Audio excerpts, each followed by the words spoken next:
अमेरिकेत राहत होते त्यांना पायात आणि हातात साखळदंड बांधून जणू काही हे अल कायदाचे अतिरेकी आहेत आणि अमेरिकेवर हल्लाच करायला गेले होते अशा पद्धतीने विमानामध्ये सुद्धा साखळदंडाने बांधून 40 तास प्रवासात त्यांना बांधून ठेवलं आणि अत्यंत अमानुष रीतीने त्यांच्याशी वागणूक त्यांच्याशी केली आणि ते विमान जे आहे त्यांचं C-18 हे लष्करी विमान अमृतसरला उतरलं। भारताच्या हद्दीत आल्यावर ही भारताची हद्द आहे, भारताच्या हद्दीत आल्यावर तरी त्यांनी त्यांच्या बेड्या काढायला पाहिजे होत्या, कारण हा भारत देश आहे।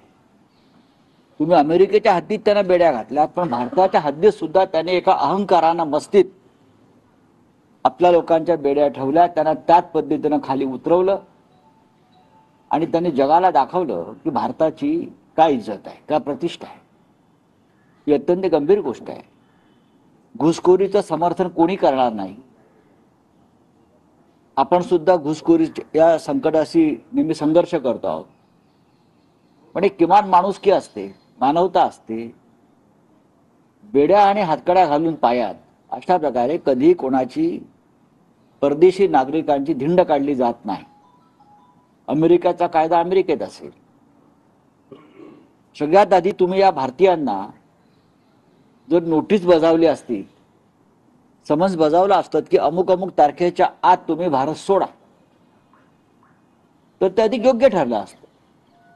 आपल्या परराष्ट्र मंत्रालयाने त्या संदर्भात अमेरिकन प्रशासनाशी चर्चा करायला हवी होती की ज्यांना तुम्हाला काढायचं आहे त्यांना तुम्ही त्या प्रकारचा नोटिसेस बजावा, त्यांना अल्टिमेटम द्या आणि त्यांची व्यवस्था आम्ही करू परत आणण्याची। इतर देशांच्या बेकायदेशीर नागरिकांसंदर्भात त्यांनी आपापली विमानं पाठवली आणि अमेरिकन प्रशासनाशी चर्चा केली। त्यात ब्राझील असेल, मेक्सिको असेल, इतर काही देश आहेत, कंबोडिया।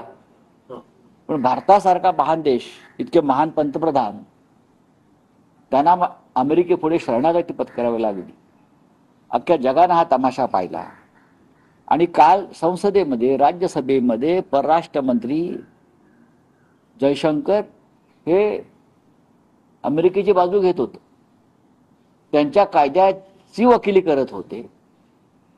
आमच्या देशातल्या आमच्या लोकांवर जी आफत आली, ज्या पद्धतीने त्यांना अपमानित करून पाठवलं, आपल्याच देशामध्ये उतरवलं, त्याच्याविषयी त्यांच्याकडे काही उत्तर नाही। त्यांनी साधी निंदाही केली।